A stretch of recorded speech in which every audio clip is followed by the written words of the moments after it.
نبی رحمت صلی اللہ تعالی علیہ وسلم نے مولا علی شیر خدا اور حضرت عمر فاروق، بندے بھی حضور نے وہ چنے جو سرخیل ہیں دونوں، مولا علی فاروق اعظم امیر المومنین، دونوں کو بلایا اور بلا کے فرمایا یہ میرا جبہ لے جاؤ اور میرے بعد، میرے وصال کے بعد وہاں جانا کرن میں تمہیں اویس ملے گا، اسے میرا جبہ دینا۔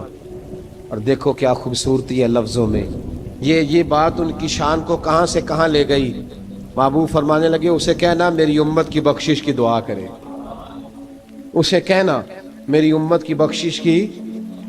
حضرت علی المرتضیٰ کا رتبہ بھی ان سے زیادہ ہے، جناب عمر کا رتبہ بھی، اس کا مطلب ہے بڑا بھی چھوٹے سے کبھی کبھی دعا کے لیے کہہ سکتا ہے کہ یار میرے لیے دعا کر دینا۔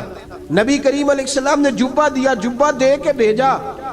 حضرت عمر گئے ملنے، جناب مولا علی گئے، جا کے پوچھا وہ کدھر ہے، کہا وہ دیوانے سے ہیں، گھومتے رہتے ہیں۔ جب ملاقات ہوئی تو حضرت اویس کرنی دوڑے آئے۔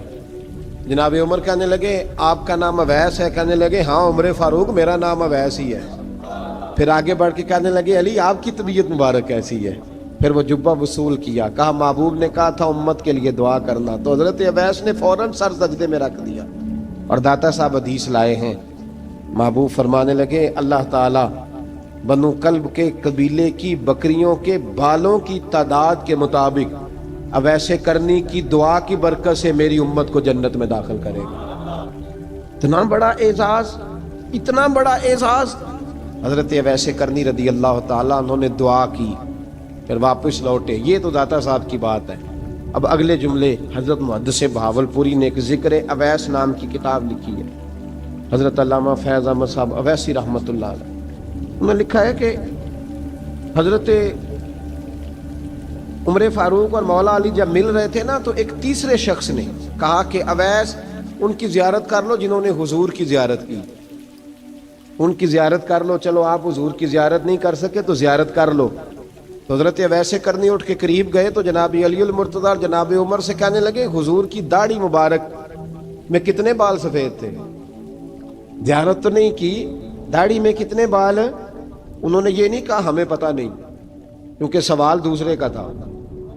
ان دونوں کا سوال یہ نہیں کہا ہمیں پتہ نہیں، باقی کتابوں میں الفاظ اور ملتے ہیں، میں وہ والی بات بیان کر رہا ہوں جس میں ادب زیادہ پایا جاتا ہے۔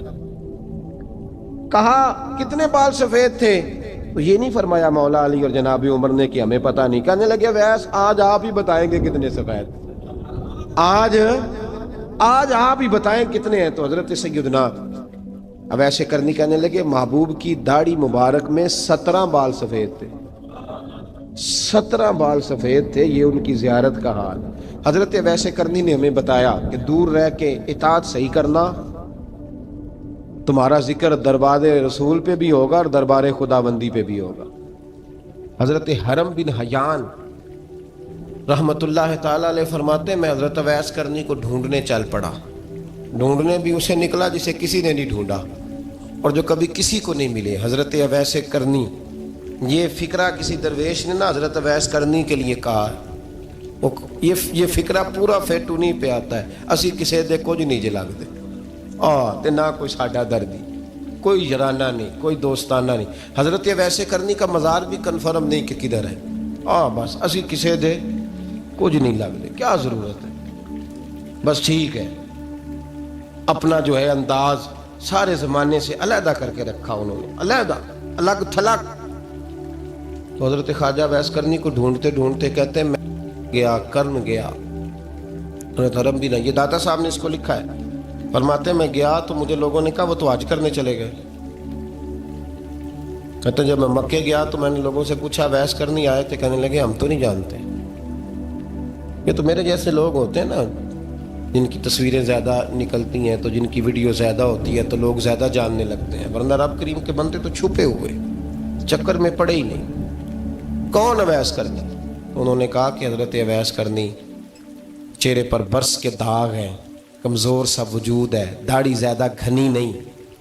جب حالات بتائے تو کہنے لگے اس طرح کا ایک شخص آیا تھا، اس نے طواف کیا تھا، پہلے بھی دنیا کرتی ہے پر جب اس نے کیا ہے نا تو اس کے طواف نے وہ خود بھی رویا ہے اور بھی بڑے روئے ہیں۔ وہ جب حجر اسود پہ آیا ہے تو رنگ بدلتا دیکھا ہے. کہا وہ کدھر گئے؟ کہنے لگے پورا نہیں پتا، اتنا ضرور خبر ہے کہ ان کے انداز بتاتے تھے کہ اب مدینے جائیں گے.